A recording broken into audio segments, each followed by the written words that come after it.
Чапаев герой, он соколом рвался с полками на бой.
Чебоксарский уезд Казанской губернии Российской империи.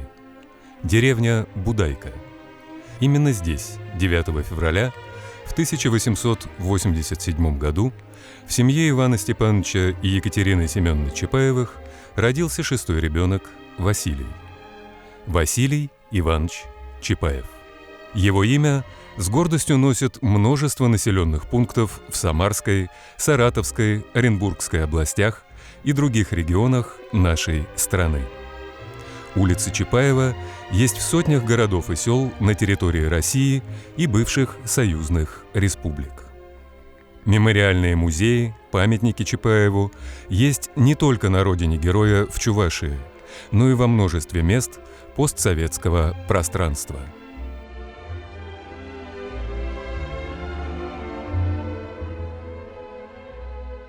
Героя помнят, любят и чтут.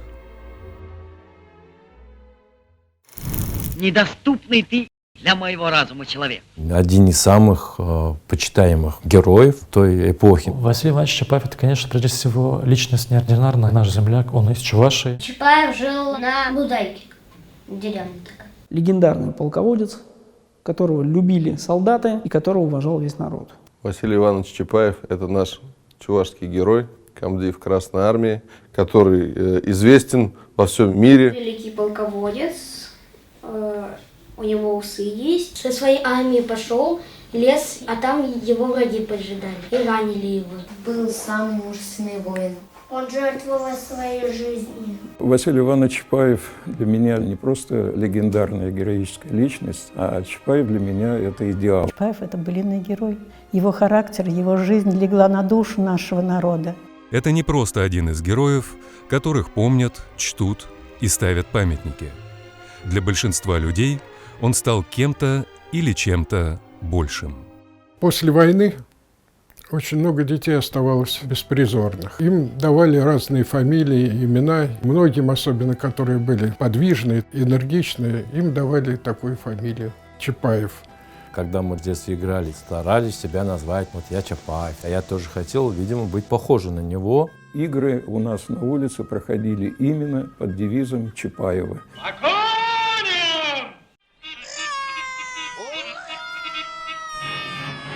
Любые мальчишки, конечно же, играют в войну. У нас были лидеры, которые были Чапаевыми. Мне как-то довелось играть Петьку. И я была Чапаевым, Нянкой, пулеметчицей. Мальчишки были вокруг, играли, ну, скажем так, боевых товарищей Чапаева. А я была Чапаева.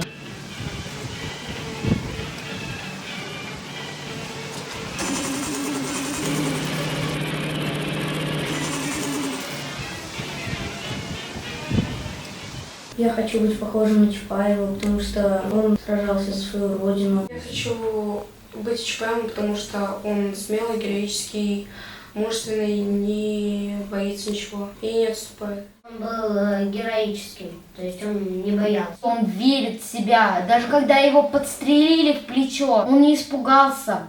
Он сразу начал плыть. Я хочу быть похожим на Чапаева. Я хочу быть Чапаевым. Я хочу быть похожим на Чапаева. Я бы хотела быть похожим на Чапаева.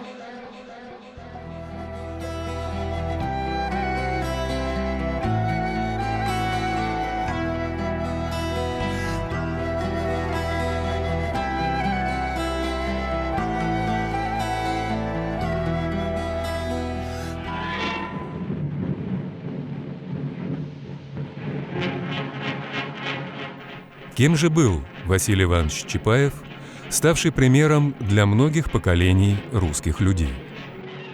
Для меня это человек, который крестился около нашего монастыря. А мы нашли в архиве документы, написано, что храм Вознесения Господня около нашего монастыря крестился Василий Иванович Чапаев. В городе Чебоксары на улице Первой коммунальной слободы сохранилось здание монастырской школы, где учился маленький Василий. Он был верующим человеком. Он же пел в церковном хоре. Голос у него хороший был. Даже прислуживал там. Очень набожным был Чапаев. Когда он уходил в бой, то он очень долго молился. И все уходили в это время из избы. Это бабушка рассказывала, потому что она, собственно, сама была свидетельницей тому. Вот на любое важное какое-то дело разговаривала с Богом. Тихо, граждане! Чапай думать будет! В 1897 году в поисках лучшей доли семья Чапаевых переселилась в более благополучные места Нижнего Поволжья, в село Балаково Николаевского уезда Самарской губернии. Поселились Чапаевы у реки Леневки на окраине деревни, в местечке под названием Сиротская Слобода. Конечно, я очень волнуюсь. Когда я понимаю, что касались руки моей бабушки, которая драила тут полы и вообще прожила тут довольно долгий период. Десятилетний Василий присматривал за скотиной, помогал по хозяйству. Здесь Чапаев начал учиться в церковно-приходской школе, но окончить он ее не сумел. Я ведь только 2 года как грамоте знаю. Самоучка. Так впоследствии напишет Василий Иванович Чапаев в анкете в графе образования. За драку в школе Чапаева посадили без верхней одежды и обуви в карцер, каморку наверху старой пожарной каланчи. В щелях ее стен была видна улица и свистел ветер. Морозы стояли крещенские, лютые. Чувствуя, что замерзает, Василий выбил окно и выпрыгнул с огромной высоты вниз. Он выпрыгнул, переломал себе ноги, и на этом вся учеба закончилась. Вот это я точно знаю, это бабушка мне рассказывала. Выздоровевшего Василия отец стал привлекать к своему ремеслу.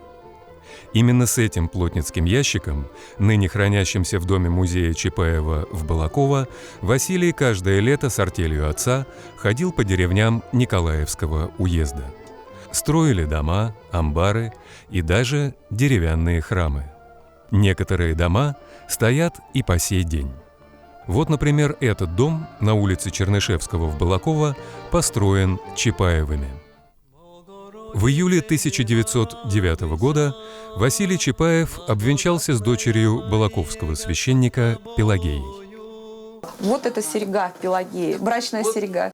В августе 2010 года в семье родился сын Александр. Через 9 лет дочь Клавдия, затем еще один сын Аркадий. Началась Первая мировая война. И 20 сентября 1914 года Чапаева призвали в армию.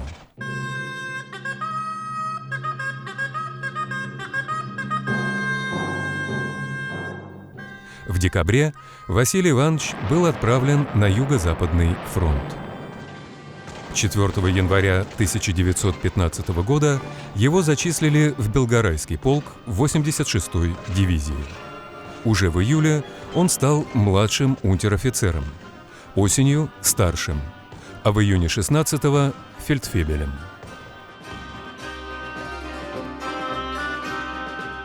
Ему удалось дослужиться до высших чинов, которые вообще доступны выходцам из простых семей. Этот человек полный кавалер Георгиевского креста. Я думаю, что в царской армии просто так эти награды не давали. В наградном приказе 16 года о представлении Чапаева к Георгиевскому кресту второй степени было особо отмечено, что, будучи опасно ранен, он вернулся в строй и снова принял участие в бою. Он и в разведку ходил, он владел немецким языком свободно, об этом нигде не пишут. Это была команда полковых охотников-добровольцев, выполнявших особо опасные задания. Летом 1917 года фельдфебель Чапаев разочаровался в анархизме и стал большевиком. Это было уже в Николаевске, куда он прибыл из госпиталя после очередного ранения и был назначен в 138-й пехотный полк. После Октябрьской революции солдаты полка выбрали Василия Ивановича полковым командиром, и все вступили добровольцами в Красную гвардию. С сентября 1818 года Чапаев уже был во главе дивизии Николаевских полков, наступавших на Уральск.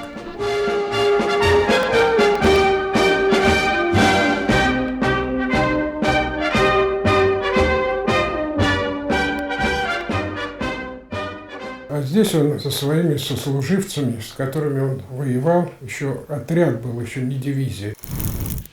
Василий Иванович, а ты армией командовать можешь? Могу. А фронтом? Могу, Петька, могу. А всеми вооруженными силами республики? Малость подучиться. Смогу и вооруженными силами. В ноябре 1818 года Чапаев направлен на учебу в Академию Генштаба, но уже в январе отпросился на фронт. Всю страну уже охватило пламя гражданской войны.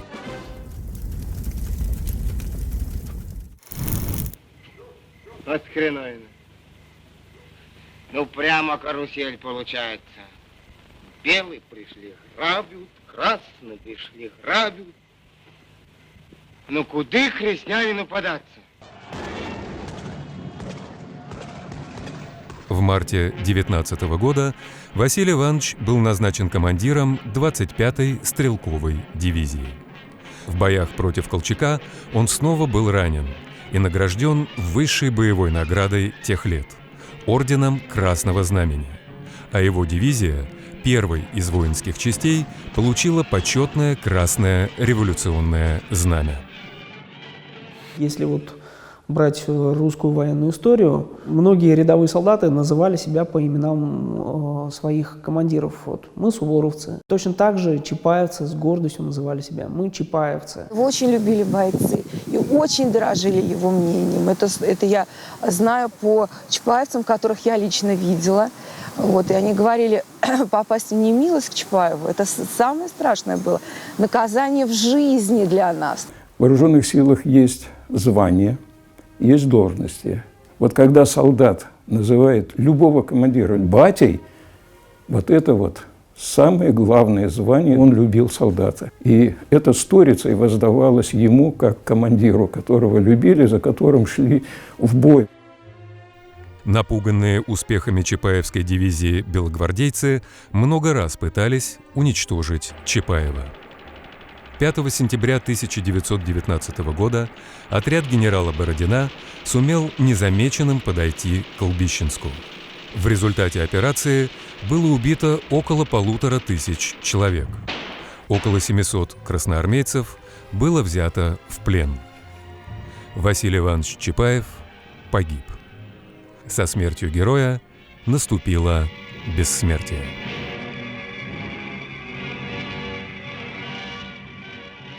Каждый появляется в свою эпоху. Люди приходят тогда, когда они нужны. И появление Василия Ивановича именно в ту эпоху, наверное, это было так надо. В 1923 году выходит роман бывшего комиссара Чапаевской дивизии Дмитрия Фурманова «Чапаев». Первая из 1000 публикаций о Василии Ивановиче. Летом 1932 года братья Васильевы приступили к съемкам фильма «Чапаев». Не желая копировать Чапаева, мы воссоздали его образ. Так говорили о своей работе режиссеры. 5 ноября 1934 года в Ленинградском кинотеатре «Титан» состоялась премьера фильма «Чапаев». Фильм стал настоящим событием в жизни всей страны. Фильм я увидел первый раз перед войной. Этот фильм вообще всех потряс. Чапаев шел на экране почти постоянно. И по 100 раз смотрели, бегали этот фильм. Наше поколение, мы упивались ведь фильмом. Первый раз я смотрел фильм еще 70-е. Первый раз пацаном я фильм этот посмотрел в 1948 году. Фильм произвел такое потрясающее на нас впечатление. Радость была, возгласы в зале были. У нас, да не только у детей, у всех взрослых. Ура, ура, ура. Да, в финале плакали. Весь фильм люди разобрали на кусочки, поговорки, пословицы, чапаевское выражение. И до сих пор некоторые выражения бытуют в народе. Даже за границей, вот когда я был в Штатах, там фильм Чапаев шел и очень большой популярностью пользуется. В 1964 году фильм был восстановлен. Произведения советского киноискусства. Зрители, собравшиеся в кинотеатре «Россия», тепло приветствовали киноработников, артистов, съемочный коллектив фильма. Дочь легендарного полководца. Чапаев снова на экране. Постоянно просматривая, придает какую-то силу и энергию. Поэтому фильм для меня настольная каждодневная книга. Этот фильм и по сей день не сходит с экранов. А Чапаев в исполнении Бориса Бабочкина один из самых всенародно любимых героев в истории нашего кино. Бабочкин сыграл его очень здорово. Недаром он жаловался мне, когда я его встретил на киностудии. Он мне сказал, меня уже не воспринимает ни в каком виде, ни в одном фильме, ни в театре. Все время меня видит одного человека. Бабочкин прекрасно сыграл эту роль, просто великолепно. Воспринял Чапаева как своего родного, близкого человека и сумел создать этот образ. В самой личности человека добавилась его мифическая, мифологическая какая-то часть. Большинством он сейчас воспринимается именно как созданный образ. Черный ворон. Черный ворон, что ты вьешься надо мной, ты добычи не дождешься. Черный ворон, я не твой, ты добычи не дождешься. Черный ворон, я не твой.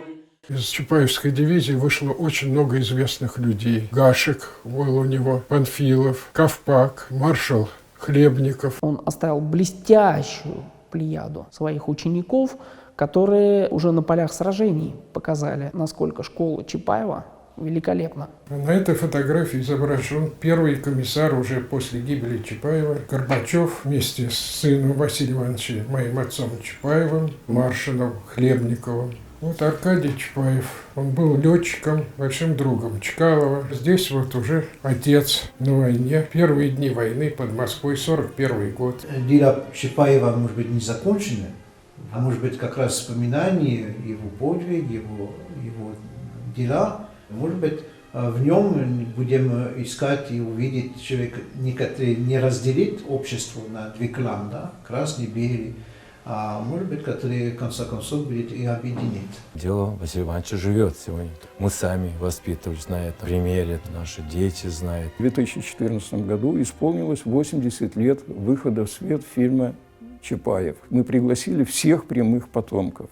Мы пригласили родственников Бориса Андреевича Бабочкина, который играл главную роль в фильме «Чапаев». Мы провели замечательный вечер, посвященный 130-летию со дня рождения Василия Ивановича Чапаева. Организовали Чапаевскую лыжню, которая была закрыта в 50-е годы. И вот впервые ее опять открыли. Уже 5 лет подряд, 9 февраля, в день рождения Василия Ивановича Чапаева, в Сокольниках проводим лыжные соревнования. Мы их так и обозначили. Чапаевская лыжня. Ведь Чапаев, он не один. Это целое движение чапаевцев. Я бы хотела, чтобы все знали о том, что он родился в Чувашии, в Чебоксарах. Я благодарна народу. Низкий поклон за это. Когда люди помнят, все ушедшие живут. В памяти он живой у всех у нас. Мы его все время вспоминаем. Конечно, жив. Чапаев жив в наших сердцах. Мы общаемся с ним, говорим с ним как живой. У Бога все живые. Ну, конечно, живой. Василий Иванович Чапаев действительно помогает. Вот туго, вот уже не знаешь, к кому обратиться там с каким-то вопросом, с помощью. Обращаешься, Господи, Василий Иванович, помоги. Помогает. На сегодняшний день Василий Иванович является именно примером для подражания, для молодежи. Память, она у народа глубокая и долгая. Вспомним наших былинных героев Илью Муромца, Добрыню Никитича. Также будут помнить и Чапаева, я думаю, он как былинный герой будет в памяти оставаться. У нас чуваши, это, безусловно, это наш национальный герой. И здесь его точно не забудут. Очень характерно, что сегодня и младшее поколение знает Василия Ивановича Чапаева. Я горжусь своими детьми. Они учатся на образе Чапаева. Чапаев для нас живой. Некоторые даже верят в то, что он когда-то приплывет.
О, смотрите!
Вперед вы, товарищи, не смейте отступать, чапаевцы смело привыкли побеждать. Вперед вы, товарищи, не смейте отступать, чапаевцы смело привыкли побеждать. Блеснули клинки, мы грянули «Ура!» и, бросив окопы, бежали юнкера. Блеснули клинки, мы грянули «Ура!» и, бросив окопы, бежали юнкера.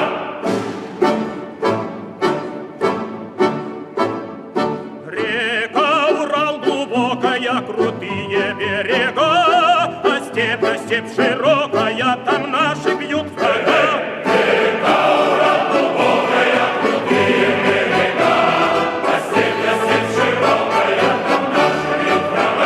Гулял по Уралу Чапаев герой, он соколом рвался с полками на бой.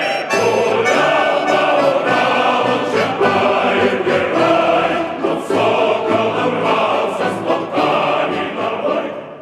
Гулял по Уралу Чапаев герой, он соколом рвался с полками.